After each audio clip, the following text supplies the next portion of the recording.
Hello students, आज के class में हम लोग कुछ फिज़िक्स के प्रॉब्लम्स करेंगे। ये आपको यूज़फुल रहेंगे नीट और सीएटी और अदर कॉम्पिटिटिव एग्ज़ाम्स के लिए। तो देखिए, ये फर्स्ट प्रॉब्लम है। Block B is pushed momentarily along a horizontal surface with an initial velocity v. If mu is the coefficient of sliding friction between b and the surface, b will come to rest after time. यानी कि ये block है और इस problem के अंदर क्या दिया गया है कि ब्लॉक को पुश किया गया है। उस वक्त उसकी इनिशियल वेलोसिटी v रहेगी और थोड़ी देर आगे जाने के बाद ये ब्लॉक रुक जाएगा। तो ब्लॉक इसलिए रुकेगा क्योंकि इस पर फ्रिक्शन का फोर्स लगा हुआ है। तो हमने तो इस पर फोर्स दिया, लेकिन ये फ्रिक्शन के फोर्स के वजह से क्या हो गया, इसकी वेलोसिटी कम हुई और आगे जाके ये ज़ीरो हो गई है।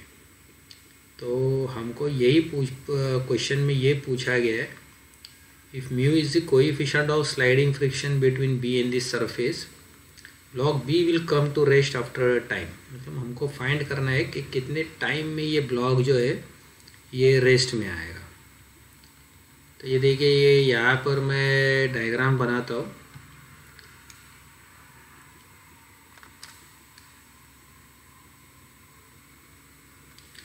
तो इस प्रॉब्लम को हम सॉल्व करेंगे। तो यहाँ पर देखिए, सबसे पहले मैं यहाँ पर ये डायग्राम बना लेता हूँ। तो यहाँ पर देखिए, मैं एक सरफेस बना रहा हूँ। तो इस सरफेस के ऊपर आप जब हम लोग फोर्स लगाते हैं, अब देखिए ये हमारा सरफेस है। इस सरफेस के ऊपर क्या होगा, हम एक ब्लॉक को यहाँ पर स्लाइड करा रहे हैं। तो हम जब इस ब्लॉक को यहाँ पर स्लाइड करा रहे हैं, तो हम इस ब्लॉक को यहाँ पर एक पिकअप वेलोसिटी दे रहे हैं। ठीक है, हम इस ब्लॉक को यहाँ पर स्लाइड करा रहे हैं। तो इस ब्लॉक को हम लोग एक पिकअप वेलोसिटी दे रहे हैं, दैट इज़ यू। तो हम लोग इसको एक ब्लॉक को एक फोर्स अप्लाई कर रहे हैं। तो फोर्स अप्लाई करने से क्या होगा, ये ब्लॉक जो है एक वेलोसिटी पिकअप करेगा, दैट इज़ वी। तो आप देखिए, ये ब्लॉक जो है ये आगे आगे जाएगा और थोड़ी दूर जाने के बाद ये यहाँ पर आगे जाके ब्लॉक रुक जाएगा। तो इसकी वेलोसिटी कम होती जाएगी क्योंकि फ्रिक्शनल फोर्स लगेगा इसके ऊपर, और ये फ्रिक्शनल फोर्स जो है इसकी वेलोसिटी को कम कर देगा। तो देखिए, ये मैं यहाँ पर ये ब्लॉक बना रहा हूँ। तो ये ब्लॉक हमारा आगे गया हुआ है। तो आगे जाने के बाद ये ब्लॉक हमारा यहाँ पर स्टॉप हो गया है। इसकी वेलोसिटी यहाँ पर देगी, ये ज़ीरो हो गई है। तो जब ये ब्लॉक आगे जाएगा तो आप देखिए, इसके ऊपर सिर्फ एक ही फोर्स लगेगा, वो रहेगा फ्रिक्शन का।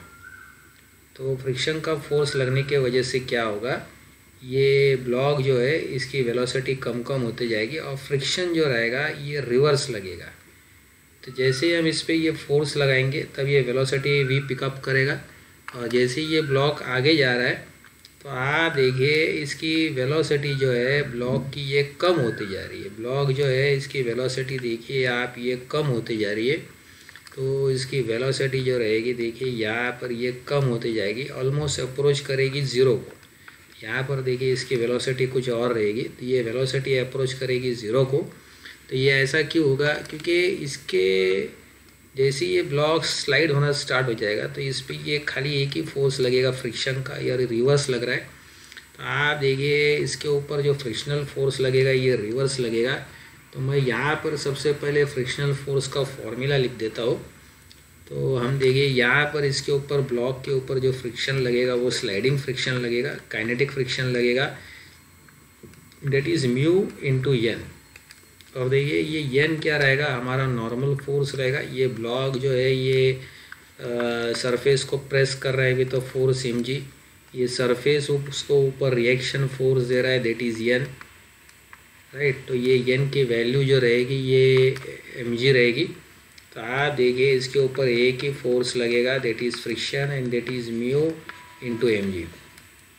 अब हम लोग यहाँ पर फ्रिक्शनल फोर्स का जो फॉर्मूला लिखेंगे, आप देखिए ये मास इंटू एक्सेलरेशन लिखेंगे। तो minus mu into M G. तो इससे क्या हो जाएगा, ये एम हमारा कैंसिल हो जाएगा। तो आप देखिए ये फ्रिक्शनल फोर्स बैकवर्ड है, तो इसके ऊपर नेट फोर्स जो है ये फ्रिक्शनल फोर्स है, तो इसके लिए इसका ऊपर जो एक्सेलरेशन रहेगा उसका भी डायरेक्शन सेम रहेगा as a direction of force. और ये देखिए ये एक्सेलरेशन भी हमारा रिवर्स रहेगा, that is minus mu into g.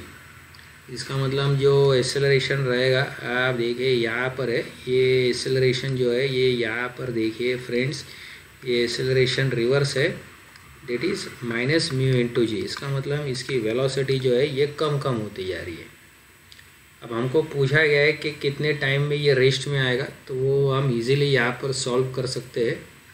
तो मैं यहाँ पर इसको लिख देता हूँ, जैसे कि इसके फाइनल वेलोसिटी है, आप देखिए सेकंड पार्ट में हम इसको लिख सकते हैं कि इसकी जो फाइनल वेलोसिटी है, काइनेमेटिकल इक्वेशन इसमें हम यूज़ कर सकते हैं क्योंकि ए हमारा कांस्टेंट है। तो आप देखिए इसकी जो फाइनल वेलोसिटी रहेगी, आप देखिए initial plus acceleration into time, final इसकी ज़ीरो है। इनिशियल वेलोसिटी इसका v दिया गया है, एक्सेलरेशन हमने निकाला हुआ है minus mu J into T. तो यहाँ पर v लेफ़्ट साइड में जाएगा तो ये नेगेटिव हो जाएगा, तो इससे हमारा टाइम जो रहेगा ये पॉजिटिव आ जाएगा। और आप देखिए ये माइनस माइनस कैंसिल हो गया क्योंकि टाइम कभी नेगेटिव नहीं आएगा, तो हमारा टाइम देखिए यहाँ पर आया हुआ है v अपॉन म्यू जी। तो आप देखिए देयरफॉर हमारा टाइम जो यहाँ पर आया है that is v upon mu g, मतलब हमने टाइम निकाला हुआ है कि कितने टाइम में ये जो ब्लॉक है ये रेस्ट में आएगा। तो टाइम हमने निकाला हुआ है in terms of initial velocity and coefficient of sliding friction. So time is equal to v over mu g. तो ये हमारा फाइनल आंसर है। तो आप देखिए इसका आंसर जो रहेगा v ओवर म्यू जी। तो ये फ्रेंड्स देखिए ये फर्स्ट वाला है। अब नेक्स्ट प्रॉब्लम की तरफ बढ़ते हैं। A block of mass 10 kg is placed on a rough horizontal surface whose coefficient of friction is 0.5. If a horizontal force of 100 Newton is applied on it, then the acceleration of the block will be. तो इस question के अंदर दिया गया है कि block है उसका मास 10 किलोग्राम है, it is placed on the rough horizontal surface, उस कोएफिशिएंट ऑफ फ्रिक्शन इज 0.5। आप हॉरिजॉन्टल फोर्स लगा रहे 100 न्यूटन का, तब आपको पूछा गया है कि acceleration of the block will be. तो आप देखिए इस क्वेश्चन के अंदर सबसे पहले हम लोग क्या करेंगे, एक यहाँ पर एक सरफेस बना रहे और ये देखिए ये हम लोग यहाँ पर हॉरिजॉन्टल सरफेस बनाएंगे। तो इस हॉरिजॉन्टल सरफेस के ऊपर हम लोग क्या कर रहे हैं, एक ब्लॉक रखा हुआ है, हमने एक ब्लॉक रखा हुआ है।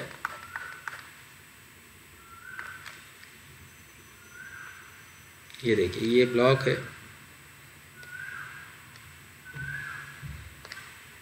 और इस ब्लॉक के ऊपर हम फोर्स जो यहाँ पर है क्वेश्चन के अंदर दिया गया है, ब्लॉक का मास जो है 10 किलोग्राम है और इस पे हम हॉरिजॉन्टल फोर्स लगा रहे हैं 100 न्यूटन का और हमको एक्सेलरेशन पूछा गया है।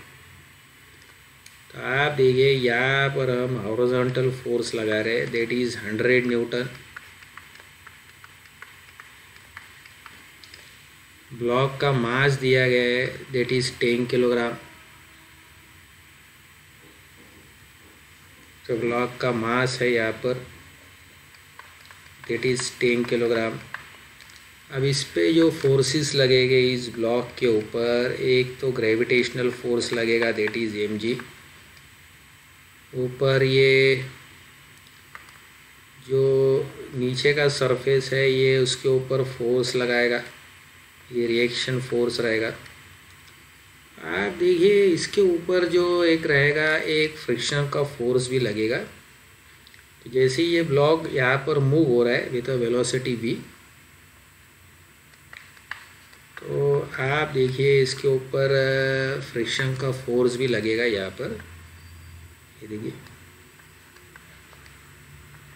और ये काइनेटिक फ्रिक्शन लगेगा क्योंकि ये स्लाइड हो रहा है।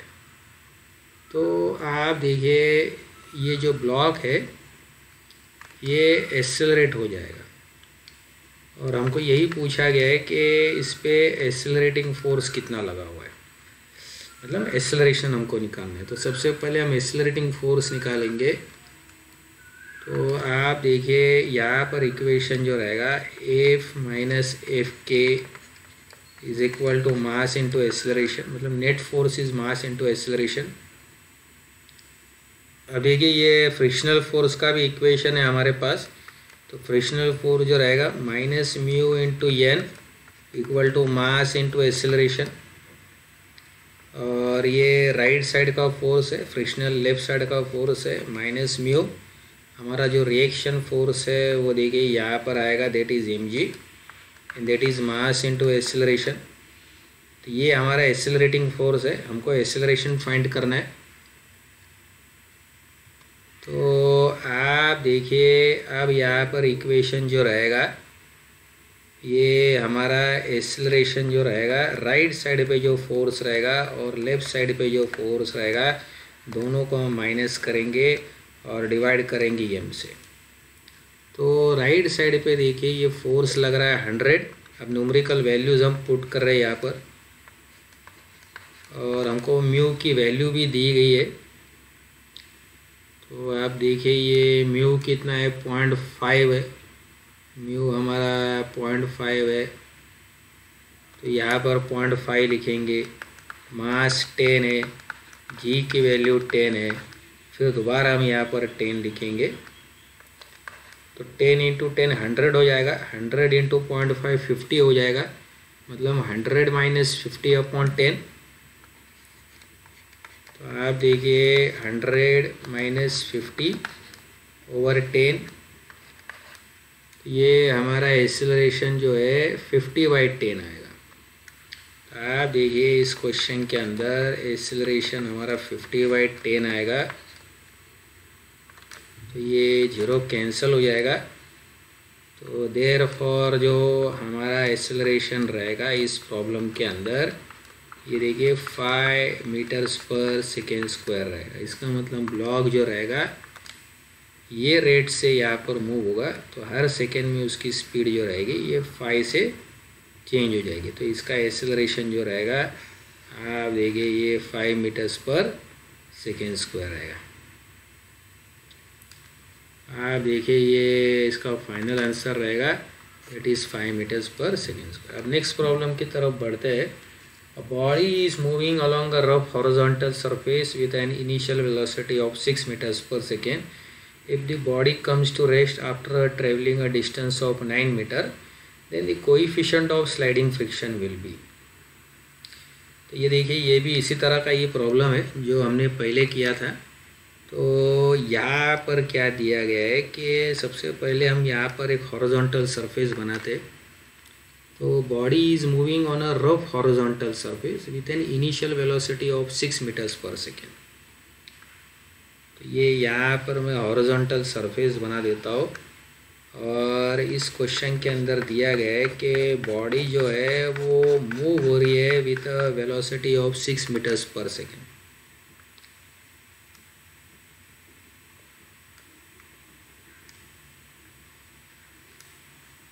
ये देखिए ये बॉडी जो है ये वेलोसिटी से मूव हो रही है, that is 6 metres per second. और इस क्वेश्चन के अंदर दिया गया है body is moving on the rough with an initial velocity. तो body comes to rest after travelling a distance of 9 metre, मतलब 9 मीटर ट्रैवल होने के बाद ये बॉडी आपकी रेस्ट में आई हुई है। तो इस क्वेश्चन के अंदर दिया गया है कि जब ये बॉडी हमारा 9 मीटर ट्रैवल करता है उसके बाद ये बॉडी हमारा रेस्ट में आता है। मतलब देखिए जब ये बॉडी पूरा यहाँ पर 9 मीटर ट्रैवल करने के बाद ये देखिए फ्रेंड्स ये बॉडी हमारा यहाँ पर रेस्ट में आ रहा है, मतलब इसकी फाइनल वेलोसिटी जो है ये 0 है। तो इस बॉडी के ऊपर एक ही फोर्स है और वो है फ्रिक्शनल फोर्स। तो आप देखिए जब ये बॉडी स्टार्ट होगा विद अ हाई वेलोसिटी तो इसकी वेलोसिटी कम कम होती जाएगी, फिर 0 हो जाएगी। तो इस बॉडी के ऊपर सिंस ये स्लाइड हो रहा है तो इसके ऊपर एक ही फोर्स लग रहा है, फ्रिक्शन लग रहा है, और आप देखिए ये काइनेटिक फ्रिक्शन है। और ये काइनेटिक फ्रिक्शन का जो फॉर्मूला रहेगा आप देखिए ये ग्राउंड को प्रेस कर रहा है विद अ फोर्स EMG। तो तो ऊपर वाला ये जो नीचे का सरफेस है ये भी इसको यहाँ पर सपोर्ट कर रहा है विथ अ फोर्स एन। तो आप देखिए इसके ऊपर एक ही फोर्स लगा हुआ है और ये फोर्स जो रहेगा फ्रिक्शन का रहेगा और फ्रिक्शन का फोर्स ये रिवर्स लगा हुआ है।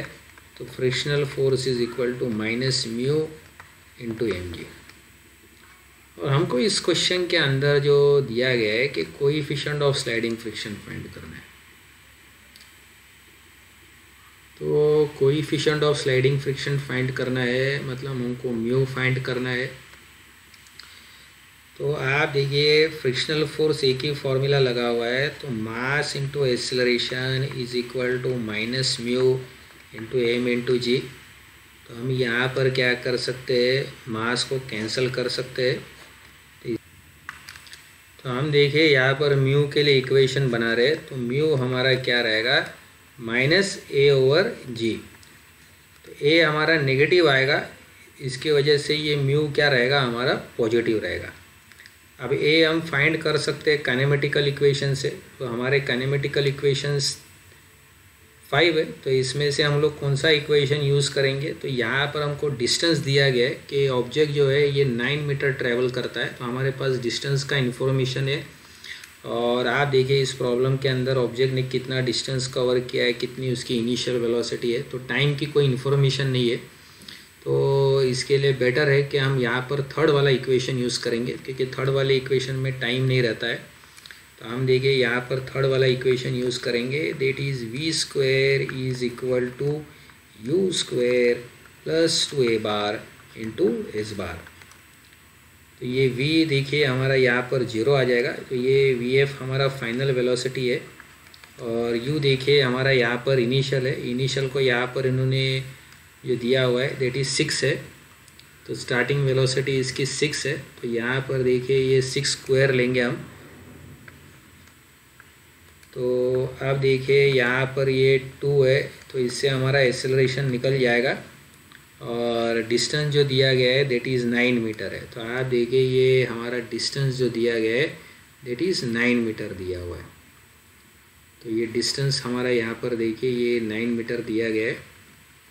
तो यहाँ पर मैं इसको 9 ले रहा हूँ और आप देखिए इनिशियल वेलोसिटी हमारी 6 है, डिस्टेंस 9 है, तो ये 36 हो जाएगा। तो लेफ़्ट साइड पे जाने पे ये -36 हो जाएगा और ये 18a आएगा। आप देखिए ये हमारा एक्सेलरेशन जो रहेगा ये -2 आएगा। तो आप देखिए ये एक्सेलरेशन जो रहेगा ये -2 मीटर्स पर सेकेंड स्क्वायर आएगा। तो आप देखिए जब हमारा एक्सेलरेशन नेगेटिव आया हुआ है तो हमको यहाँ पर कोएफिशिएंट ऑफ स्लाइडिंग फ्रिक्शन निकालना है। तो उसकी इक्वेशन ऑलरेडी हम बना चुके हैं, that is mu is minus a over g. तो यहाँ पर मैं इसको लिख देता हूँ, that is mu is equal to that is +2 over 10। और आप देखिए कोएफिशिएंट ऑफ स्टैटिक फ्रिक्शन जो रहेगा ये यहाँ पर हमारा 0.2 आएगा। तो इस तरह से ये इसका फाइनल आंसर है फ्रेंड्स। तो ये देखिए ये क्वेश्चन का आंसर जो है ये कोएफिशिएंट ऑफ स्टैटिक फ्रिक्शन जो रहेगा आपका ये 0.2 यहाँ पर आएगा। तो इसका ये फाइनल आंसर है दैट इज़ 0.2। तो ये ऑप्शन है यहाँ पर। अब नेक्स्ट क्वेश्चन की तरफ बढ़ते हैं। Question number 4, a body moves a distance of 10 meter along a straight line under the action of 5 Newton force. If the work done is 25 joules, the angle between the force and the direction of motion of the body will be.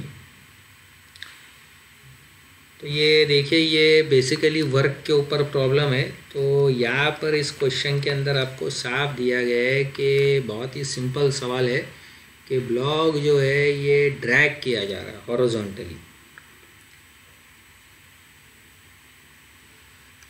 आप देखिए इस block को जो है अगर मैं यहाँ पर इसको ब्लॉक रखता हूँ तो ये जो ब्लॉक है इसको यहाँ पर देखिए इस ब्लॉक को ड्रैग किया जा रहा है हॉरिजॉन्टली और इसको ड्रैग करके यहाँ पर इसको कितना डिस्टेंस ये ब्लॉक कवर कर रहा है, ये देखिए 10 मीटर्स कवर कर रहा है under the action of 5 Newton force.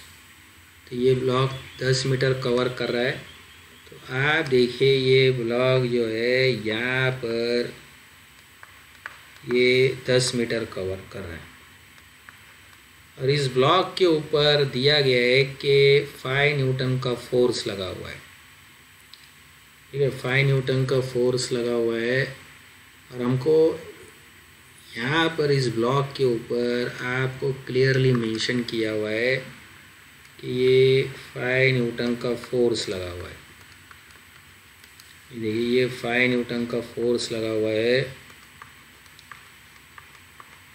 और ये इस तरह से ये बॉडी हॉरिजॉन्टली आगे जा रही है। हमको फाइंड करना है कि कितना एंगल है डिस्टेंस और फोर्स के बीच में। ये डिस्टेंस देखिए ये हॉरिजॉन्टली कवर हो रहा है, तो हमको जस्ट फाइंड करना है कि ये जब ब्लॉक हॉरिजॉन्टली जा रहा है तो इसके डिस्प्लेसमेंट और फोर्स के बीच में ये कितना एंगल है। राइट, डिस्प्लेसमेंट और फोर्स के बीच में ये एंगल कितना है। तो हम लोग इस प्रॉब्लम को इस तरह से सॉल्व करेंगे कि वर्क का जो एक ही फॉर्मूला है, work is equal to F into S into cos theta. और यहाँ पर देखिए ये फोर्स लगाया गया है दैट इज़ 5, डिस्टेंस हमारा 10 है, कॉस थीटा है, वर्क हो रहा है 25 जूल्स। ये देखिए वर्क हुआ है दैट इज़ 25 जूल्स। तो 25 जूल्स का वर्क हुआ है।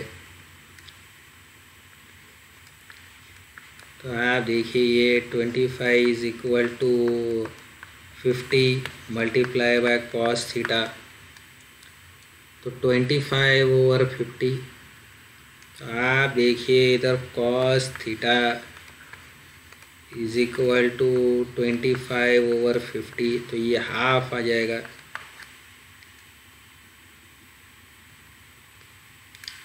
तो कॉस थीटा देखिए ये आपका हाफ आ जाएगा। तो ये जो हमारा थीटा रहेगा यहाँ पर ये 60 रहेगा, क्योंकि कॉस 60 हमारा हाफ रहेगा।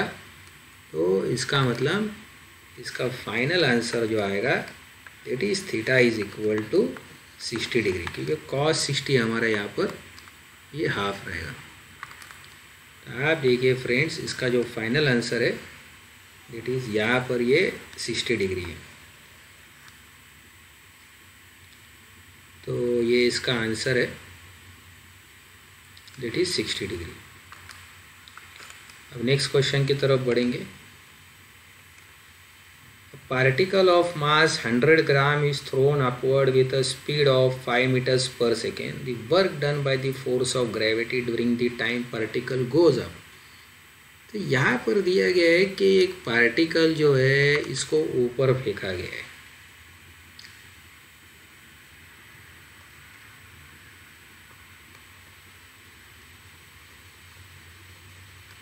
आप देखिए इस क्वेश्चन के अंदर दिया गया है कि जो पार्टिकल है इसको ऊपर फेंका गया है।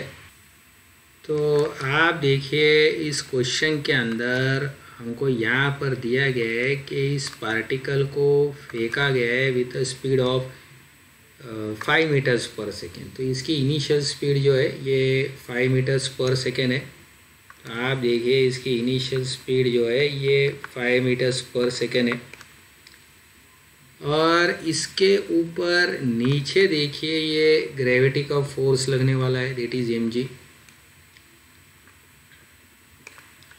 तो इसके वजह से क्या होगा, इस पार्टिकल की स्पीड कम होते जाएगी। राइट, और क्वेश्चन पूछा गया the work done by the force of gravity during the time the particle goes up.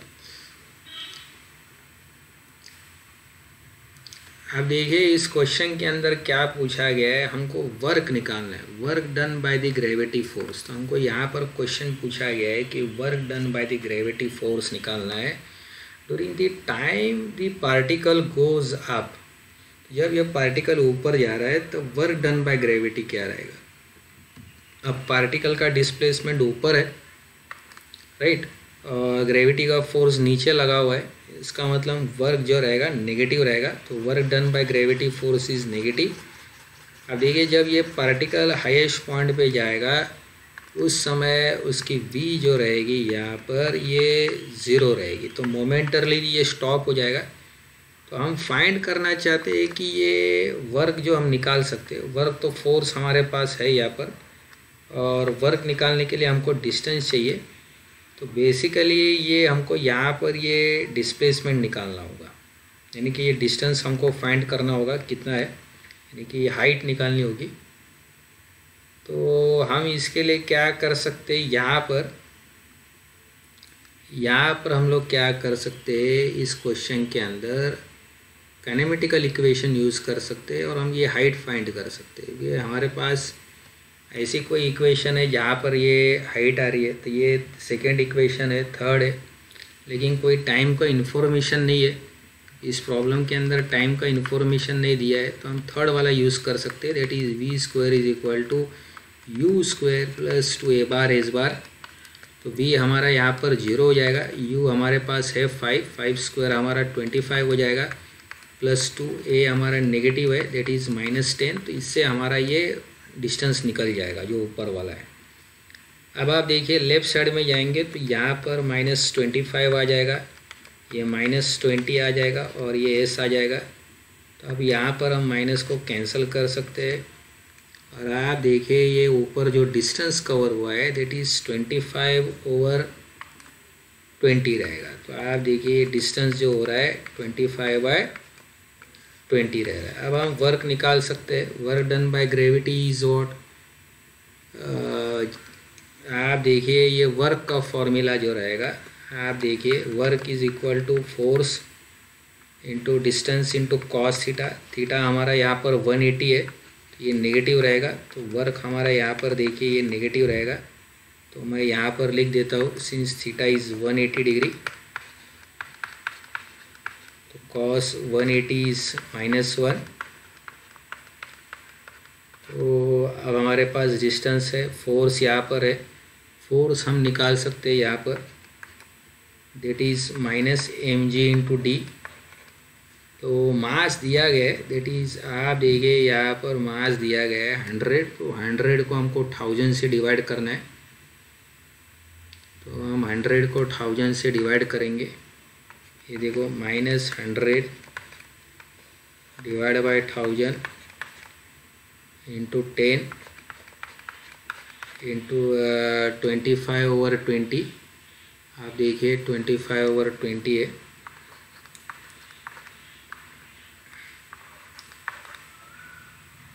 तो आप देखिए ये सब ज़ीरोज़ को हम कैंसिल कर सकते हैं यहाँ पर,